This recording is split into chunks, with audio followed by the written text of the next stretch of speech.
옛날 우리나라 왕에게 근심이 생겼다. 중국에서 온 사신이 난감한 문제를 가져온 것이다.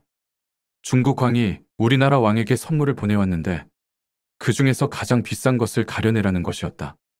대국의 왕이 소국의 왕에게 이런 명령을 내리면 이는 그냥 넘어갈 일이 아니다. 사신의 태도를 보니 분명 농담은 아닌 것 같다. 이달 안에 가장 비싼 물건을 가려내라며 사신이 기한까지 명시한 것이다. 중국 왕이 보내온 물건은 배가 불룩 나온 승려상 4개였다. 겉으로 봐서는 완전히 똑같았다. 그러니 어떤 것이 가장 비싼 것인지 알아낼 방법이 없었다.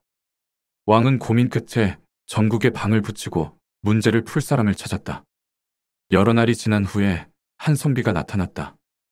왕이 선비에게 물었다. 너는 이 물건 중에서 가장 귀한 것을 가려낼 수 있느냐? 선비는 고개를 조아리고 대답했다. 네, 상감마마. 흠, 만일 허튼 짓을 했다가는 목숨을 보전치 못할 것이다. 알겠느냐? 네, 상감마마. 제가 어느 안전이라고 감히 허튼 짓을 하겠나이까? 왕이 말했다. 네가 제대로 마치면 큰 상을 내릴 것이니 긴 소리 말고 물건이나 골라내어라. 네, 상감마마. 선비는 4개의 승려상을 유심히 관찰하더니 간단히 하나를 가려냈다. 상감마마, 이것이 가장 비싼 것이옵니다. 왕은 그 상을 받아 잠시 살펴보았다. 그러나 그것은 다른 것과 여전히 똑같아 보여서 왜 가장 비싼지 이유를 알 수 없었다. 왕이 물었다. 어째서 이것이 가장 귀한 것이라는 말이냐? 상세히 일러보아라. 네, 상감마마. 선비는 크게 대답하며 주머니에서 무언가를 꺼냈다. 그것은 아주 가느다란 철사였다. 왕은 흥미롭다는 표정으로 바라볼 뿐이었다. 선비는 승려상 하나를 택해 그 철사를 귀에 찔러 넣어 보았다. 철사는 들어가지 않았다. 선비는 그 승려상을 왕에게 들어보이며 설명했다.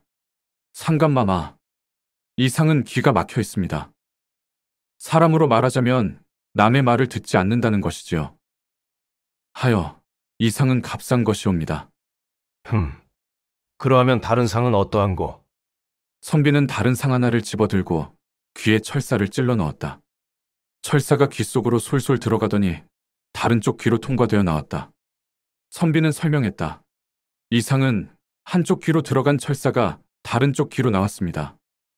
이는 한 귀로 듣고 한 귀로 흘리는 것이니 남의 말을 소홀히 듣는다는 것입니다. 당연히 값싼 물건입니다. 왕은 고개를 끄덕이고 말했다. 알겠노라. 다른 상도 살펴보아라. 선비는 또 하나의 상을 들고 귀에 철사를 찔러 넣었다. 그러자 이번에는 철사가 입으로 나왔다. 선비는 설명했다. 상감마마, 이 상은 귀로 들어간 철사가 입으로 나왔습니다. 들은 것을 즉시 발설하는 자이니 값싼 물건입니다. 왕은 웃으며 끄덕였다. 그럴듯하구나. 그러면 짐이 가지고 있는 상은 어떤 상이냐? 네, 마마. 잠시 그 상을 제게 다시 주십시오. 그것이 제일 비싼 이유를 보여드리겠습니다. 선비는 처음 왕에게 골라주었던 상을 돌려받고는 마찬가지로 철사를 찔러 넣었다. 그런데 철사는 어디로도 나오지 않고 계속 들어가기만 하는 것이 아닌가. 왕은 의아해했다. 그러자 선비가 설명했다. 상감마마, 이 상은 귀로 들어간 철사가 뱃속으로 들어갔습니다. 이는 말을 듣고 깊이 간직하다는 뜻입니다. 그러니 이 상이 가장 비쌀 수밖에요. 왕은 크게 웃으며 말했다. 옳거니, 자네는 총명하구나. 큰 상을 내리겠다. 왕은 주변에 있는 신하에게 명하여 선비에게 황금을 내렸다. 선비는 큰 절을 올리고는 떠나려 하였다. 이때 왕이 다시 말했다. 이봐라, 짐이 하나 더 물을 것이 있노라. 그렇다면 이 중에서 가장 값싼 것이 어떤 것인지 알겠느냐? 네, 마마. 귀로 들어가 입으로 나온 상이 가장 값싼 것입니다. 그럴듯하이. 가보아라. 선비는 물러갔고 왕은 질문의 정답을 찾아 국가의 체면을 세웠다. 이 이야기에는 크나큰 교훈이 있다.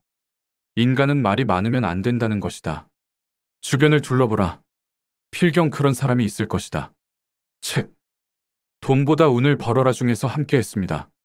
여러분은 값 비싼 상인 친구를 많이 알고 계신가요? 아니면 값싼 상의 친구 때문에 곤욕을 치른 적이 있으신가요? 이왕이면 철사가 귀로 들어가 다시는 나오지 않는 비싼 상을 가지고 있는 것이 행운이겠죠. 여러분 역시 친구에게 그러한 상인가요? 이 내용을 읽으면서 스스로를 돌아보는 시간을 가졌습니다. 나는 사람들께 어떤 상일까 하고 말이죠. 습관을 바꾸고 바른 행실을 통해 값비싼 상이 되도록 노력하고 경청에 더 신경 써야겠습니다. 역시 입은 제일 비싸기도 하면서 제일 싼 것이기도 하니 늘 조심하고 또 조심해야겠습니다.